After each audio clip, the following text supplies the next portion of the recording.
तर मी तुमचा खूप आभारी आहो. साहेबांनी सकाळीच माझ्या विचारांबद्दल म्हटलं होतं की तुम्ही भारत मातेचा विचार करता. तर हे साहेब 30 वर्षाचे विचार आहेत. तुम्हाला मी 10 मिनटात सांगितलं, कारण काय होतं तुम्हाला हे नाही. आणि तुम्ही खरोखर जर याच्यात लक्ष घातलं तर आपल्या ग्रामसेवक साहेबांना सांगून, सरपंचाला सांगून, आपल्या सातारा जिल्ह्यात किंवा तुमच्या ह्या परिसरात हे जे सुभाष पाळेकरचं ट्रेनिंग आहे याचं आयोजन करता येतं. त्याला भले 6 महिने लागतील, पण कुठेतरी काय होते, सुरुवात होईल. आणि तुम्ही नरेंद्र मोदींचे विचार ऐकले, ते काय बोलले की तुम्ही हे समजून घ्या, कारण समजायला तुमचं आपल्या नेहमीच्या दैनंदिन वहिवाटीच्या बाहेरचं आहे. आणि शेती आपली जिवंत करा आणि जास्त पीक घ्या. तर आता हे विचार तर पुढच्या 25 वर्षाचे आहेत.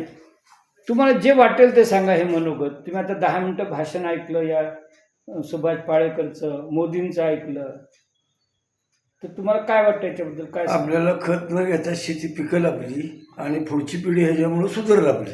लाखात एक बोलला. कारण काय होते, जसा दारू पिऊन पिऊन माणूस मरणार, तर आता सर्व शास्त्रज्ञ म्हणतात की पुढच्या 25 वर्षात, तसे तर ग्लोबल वॉर्मिंग सुरू झालंच, जिकडे तिकडे हे पूर हे झालंच, हे जमीन जर पिकच देणार तर मग काय खाणार?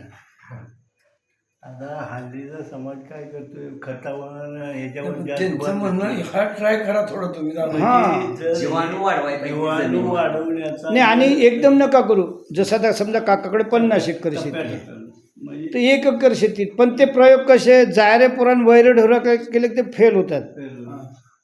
नोकराच्या भरोश्यावर तो काय करीन, 12 किलो दिन पाण्यात टाकून, हा शेठजी फवारलं, मी फवारलं.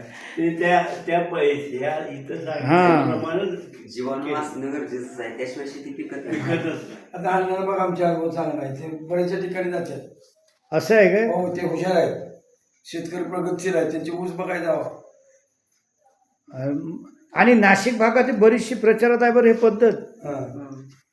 तर तुम्ही लोकांनी लक्ष काय करतो आम्ही, बनवाय टाइम मिळत नाही आम्हाला, विकत आणतो. कुठून आणता विकत? कोरेगावात येतं ना, ह्याच्याकडे येतं, राहुरीवरून येतं. हां, बघा म्हणजे माझा अनुभव आहे म्हणून मी तुम्हाला बोलणार. आणि विकत घेतो.